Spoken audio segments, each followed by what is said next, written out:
Mr. Chairman, today's meeting is another déjà vu.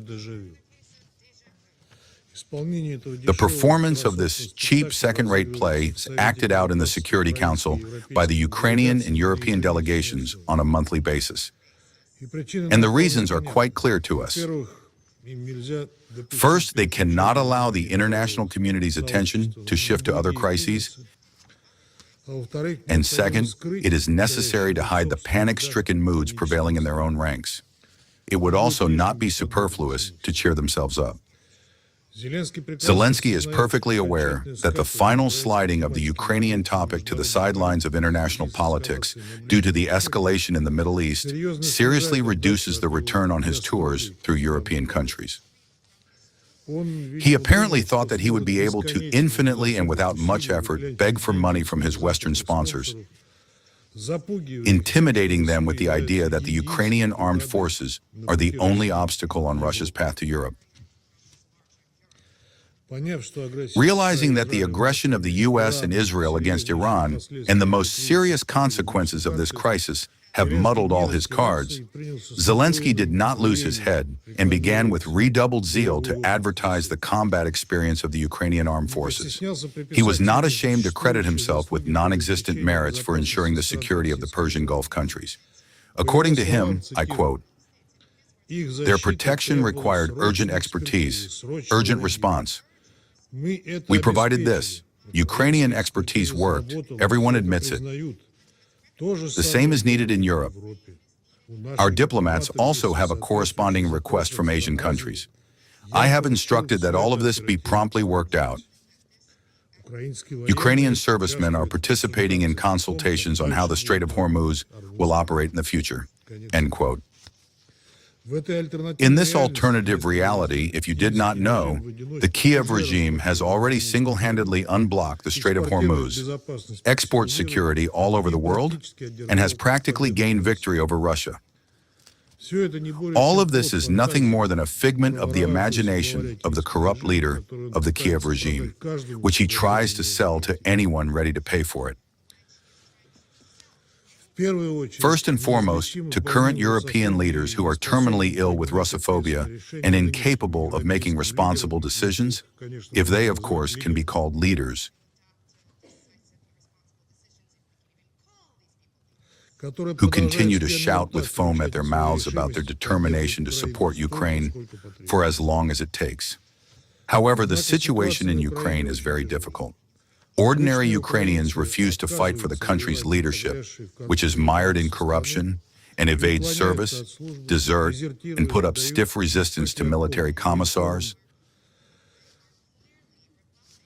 The man-catchers from the TCC and the radical nationalists who have joined them, who, in essence, kidnap people for the purpose of replenishing the increasingly growing losses of the Ukrainian armed forces. The hunt for Ukrainian men takes place in broad daylight. They are dragged out of apartments and private houses, public and personal transport, from hospital beds, workplaces, and are waylaid in pharmacies and grocery stores. People are crippled, beaten half to death, and tear gas and stun guns are used against them. They grab even disabled people with serious illnesses. Is this the kind of security Zelensky wants to export all over the world? In reality, he exports only mercenaries and weapons, which surface in conflict zones around the globe. And of course, his theatrical performances, mainly on European stages.